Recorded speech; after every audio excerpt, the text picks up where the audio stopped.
తెలంగాణ వ్యాప్తంగా ఉష్ణోగ్రతలు పెరిగిపోతున్నాయి. మంచిర్యాల, కొమరంభీం జిల్లాలో 46 డిగ్రీల ఉష్ణోగ్రతలు నమోదవుతున్నాయి. దీంతో ప్రజలు తీవ్ర ఇబ్బందులు పడుతున్నారు. పగలంతా భారీ ఉష్ణోగ్రతలు, రాత్రివేళ ఉక్కపోతతో ప్రజలు అల్లాడిపోతున్నారు. అవసరమైతే తప్ప ప్రజలు బయటికి రావద్దని అధికారులు సూచించారు. దీనిపై మరింత సమాచారాన్ని మా ప్రతినిధి వెంకట్ అందిస్తారు. మంచిర్యాల, కొమరంభీం జిల్లాలో ఎండలు టారెత్తిస్తున్నాయి. 46 డిగ్రీల ఉష్ణోగ్రతలు నమోదవుతున్నాయి. ఇది కోల్బెల్ట్ ప్రాంతం. ఈ ప్రాంతంలో మొత్తం 2 డిగ్రీలు అదనంగా గరిష్ట ఉష్ణోగ్రతలు నమోదవుతున్నాయని ఇక్కడ ప్రాంత ప్రజలు చెప్తున్నారు. అవసరమైతే తప్ప బయటకు రావద్దని అధికారులు చెప్తున్నారు. మరోపక్క వాతావరణ శాఖ రెడ్ అలర్ట్ జారీ చేసింది. ఈ నేపథ్యంలో ప్రజలు అప్రమత్తంగా ఉండాలని చెప్పి సూచిస్తున్నారు. ఈ నేపథ్యంలో ప్రజలు ఎటువంటి చర్యలు తీసుకుంటున్నారు, ప్రజలు ఏమనుకుంటున్నారు అనేది పూర్తి వివరాలు మనతో పాటు కొంతమంది ప్రయాణికులు ఉన్నారు. వారిని అడిగి తెలుసుకునే ప్రయత్నం చేద్దాం. చెప్పండి అన్న, అసలు మంచిర్యాల జిల్లాకి రెడ్ అలర్ట్ జారీ చేసింది. ఈ నేపథ్యంలో ప్రజలు ఎటువంటి జాగ్రత్తలు తీసుకోవాలంటారు? మంచిర్యాల జిల్లాకి రెడ్ అలర్ట్ ఉంది. అసలు మొత్తం ఈ గ్లోబ్ అంతా కూడా వాతావరణం వేడెక్కింది. ఇక్కడ 46.7 ఉన్నదని చెప్పి ప్రభుత్వం అంచనా వేస్తుంది.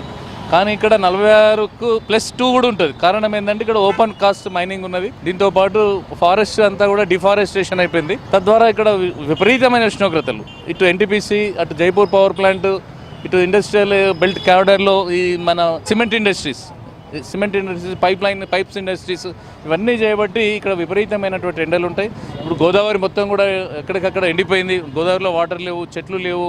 ఈ చెట్లు కూడా రోడ్ వైండరింగ్ల పేరు మీద ఎక్కడికక్కడ 100 చెట్లు ఈ ప్రాంతంలో నరికేసారు. వెరసి ఇదంతా కూడా ఇవాళ ప్రజల మీద పడుతూ ఉన్నది. ప్రజలు ఇవాళ ఎండకు వెళ్ళలేనటువంటి పరిస్థితి, దారుణమైనటువంటి పరిస్థితి ఉన్నది. అసలు ఎమర్జెన్సీ కాదు, అసలు హాలిడే ప్రకటించాలి. ఇవాళ ఈ ఎండకు సంబంధించి గవర్నమెంట్ హాలిడే ప్రకటించాలి. ఇన్స్టిట్యూషన్స్ బంద్ పెట్టాలి, ఇండ్ల నుంచే పనిచేసే విధానం పెట్టాలి. ఈ బస్ షెల్టర్లలో షెల్టర్లు ఏర్పాటు చేయాలి.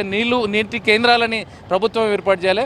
కేవలం మనుషుల గురించే కాదు, పశు పక్షాదులు కూడా, వాటికి కూడా బుక్కడి నీళ్లు దొరకక పిట్టలు రాలిపోతున్నాయి, చచ్చిపోతున్నాయి మూగజీవాలు.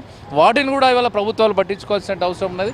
కాబట్టి దీన్ని ఎమర్జెన్సీ కింద ఇవాళ రెడ్ అలర్ట్ ప్రకటించడం అంటే ప్రకటించి దులుపుకోవడం కాదు, ప్రజలు మీ దిక్కున మీరు రక్షణ చేసుకోవడం కాదు, రక్షణ సూత్రాలు కూడా ప్రభుత్వం ఏ విధంగా చేయాలనే ఆలోచనలో ప్రభుత్వం చేయాల్సినటువంటి అవసరం ఉన్నది. చెప్పండి సార్, అసలు జిల్లాకు రెడ్ అలర్ట్ జారీ చేశారు.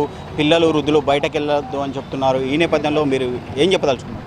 ముఖ్య కారణం ఏమిటంటే ఇలా ప్రభుత్వాల్లో వాళ్ళకు జ్ఞానం ఉన్నదో లేదో, ఉన్నవారు ఉపయోగంలో ఉంచలేరో తెలియదు. కానీ ఫారెస్ట్ సత్యనాశనం అయిపోయింది. ఫారెస్ట్ వల్ల ప్రభుత్వ దొంగలెక్కలు ఏం అసలు యాక్చువల్గా వాతావరణం సమతుల్యత ఉండాలంటే 33% ఫారెస్ట్ భూమి మీద ఉండాలి. కానీ ఇప్పుడు ప్రభుత్వ లెక్కలు ఏం చెప్తున్నాయంటే 24% ఉన్నాయి మనకు ఫారెస్ట్ అని చెప్పి ప్రభుత్వాలు చెప్తున్నాయి, అంటే కేంద్ర రాష్ట్ర ప్రభుత్వాలు. అసలు విషయం ఏమిటంటే అసలు యాక్చువల్గా ల్యాండ్ మీద 14% ఉన్నాయని ఒక నమ్మకమైన సర్వే ప్రైవేట్ సంస్థ చెప్తుంది. ఉమ్మడి ఆదిలాబాద్ జిల్లా అడవుల జిల్లా అంటారు. ఈ అడవుల జిల్లాలనే ఎండలు ఎక్కువ కొడుతున్నాయి.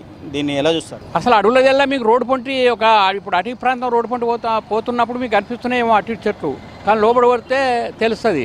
ఊపరు చెరువు అని అందరూ పరిశాని హే, అది ఆలోచించుకోవాలి మనం. ఎక్కడున్న లోపల ఉన్నదనుకుంటున్నా మీరు, అది లేకనే కదా ఇవల్ల మొత్తం ఫారెస్ట్ డిపార్ట్మెంట్ ఏం చేసిందంటే మొత్తం కూడా వైల్డ్ లైఫ్ అని డిక్లేర్ చేసింది. అంటే ఎందుకు ఈ స్థితి వచ్చింది? వైల్డ్ లైఫ్ లేదు, ఫారెస్ట్ లేదు కాబట్టి వైల్డ్ లైఫ్ అనే పేరు మీద ఆగుతుందేమో అని. ఈ ఎల్నీనో లానీనో ఏందండి?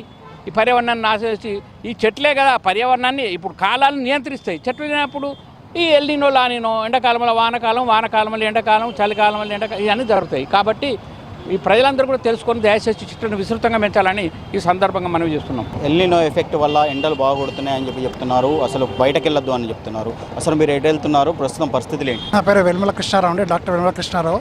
నేను కర్మేర్ నుంచి ఇక్కడికి వచ్చాను, మా బంధువుల ఇంటికి వచ్చాను. ఎండలో చిన్నప్పుడు నేను 80లో ఉన్నప్పుడు ఆదిలాబాద్కి వచ్చినప్పుడు ఇక్కడ చాలా అడవులు ఉండేవి. ఇప్పుడు ఇక్కడ అడవులు లేకుండా పోయినాయి. అయితే ఇప్పుడు ఈ పరిస్థితులు మనం అన్ని గమనిస్తుంది ఏంటంటే దీనికి ప్రభుత్వం యొక్క అవగాహనలేమి, అట్లాగే ప్రజలు కూడా దీని గురించి సరిగా పట్టించుకోకపోవడం అనేది ఉంది. ప్రజల భాగస్వామ్యం కూడా లేనిది, ప్రజల ఉద్యమిత్వం కూడా లేనిది, ప్రజల చొరవ కూడా లేనిది ఈ చెట్లు పెంచుకోవడం అనే విషయం చాలా ముఖ్యమైన విషయము. చెట్లు అందరూ పెంచుకోవాలి. వాళ్ళ ప్రజలలో కూడా వాళ్ళ స్పృహ ఉంటేనే వాళ్ళ గవర్నమెంట్ ప్రభుత్వం వచ్చేసి ఏదో పథకం పెడుతుంది, కానీ దాన్ని అమలు చేయడంలో మన ప్రజల సహకారం కూడా చాలా ఉండాలి. అందుకోసము నేను ఇంకొక విషయం ఏంటంటే ప్రభుత్వాలు కూడా ఎక్కడో పెట్టినటువంటి చట్టాలు కాకుండా మనకు అనుకూలమైన చట్టాలు మనం చేసుకోవాలా. ఇప్పుడు మన 6B6 అట్లాంటివన్నీ పెడుతున్నారు. అది శీతల దేశాలకు సంబంధించిన విషయం కాబట్టి వాళ్ళక్కడ డే టైం కూడా వాళ్ళకి లైట్లు అవసరం అవుతుంది అక్కడ. కానీ మనకి ఇక్కడ డే టైం లైట్లు అవసరం ఏముంది ఇక్కడ మనకు అవసరం లేదు. అట్లాగే ఇప్పుడు మన పబ్లిక్ ప్లేస్లో చూస్తున్నాం, రైల్వే స్టేషన్లు కానీ, తర్వాత కొన్ని ప్రభుత్వ కార్లు కానీ అవి ఎప్పుడు వెలుగుతూనే ఉంటాయి, లైట్లు వెలుగుతూనే ఉంటాయి, ఫ్యాన్లు తిరుగుతూనే ఉంటాయి. కాబట్టి ఇక్కడ నేను కూడా నేను వరకు విజిలెన్స్ డిపార్ట్మెంట్లో పనిచేశాను కాబట్టి ప్రభుత్వానికి ఈ విషయంలో కూడా ఒక సిస్టమ్ ఇంప్రూవ్మెంట్ నోటు కూడా పెట్టాలనేటువంటి నేను కూడా 2-3 రోజుల గురించి ఆలోచిస్తున్నాను. ప్రభుత్వం కూడా ఏం ఆలోచించాలంటే ఈ అనవసరమైనటువంటి ఈ బ్యాటరీల కోసము వాటికి మనం చేస్తే వాళ్ళు మన విదేశ ప్రభుత్వాలు ఆ బ్యాటరీ సంస్థలు వాళ్ళ బ్యాటరీలు అమ్ముకోవడం కోసమని డే టైం కూడా లైట్లు పెట్టాలన్నారు. కానీ మనకి ఇక్కడ మన ఉష్ణమండల దేశము ఉత్తర భారతదేశం వరకు కొంతవరకు పనిచేస్తాం, కానీ మన దక్షిణ భారతదేశానికి అది ఎలాగూ పనిచేయదు. కనుక ఇటువంటి విషయాల లోపల కొన్ని సున్నితమైన విషయాల లోపల మనం ఆలోచిస్తే మనం పవర్ సేవ్ చేయగలుగుతాం.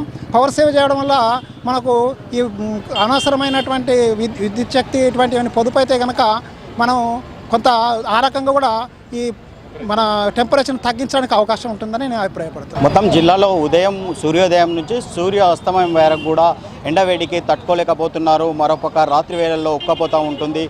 దీనివల్ల మాత్రం ప్రజలు ఇబ్బందులు పడుతున్నారు. అవసరం ఉంటే తప్ప బయటకు వెళ్ళకూడదు అని చెప్తున్నారు. ఎక్కువ శాతం ఎండలో తిరిగేవారు అనారోగ్యం బారిన పడుతున్నారు. ఆసుపత్రిలో చేరుతున్న వారి సంఖ్య కూడా పెరుగుతుంది. దీంతో అధికారులు అయితే అలర్ట్ చేస్తున్నారు. ఎవరు కూడా అవసరం ఉంటే తప్ప బయటకు వెళ్ళకూడదని, ఈ నేపథ్యంలో ప్రజలు జాగ్రత్తగా ఉండాలని వాతావరణ శాఖ హెచ్చరికలు చేసింది. కెమెరా పర్సన్ సతీష్తో వెంకటేశం టీవీ మంచిర్యాల జిల్లా నుంచి.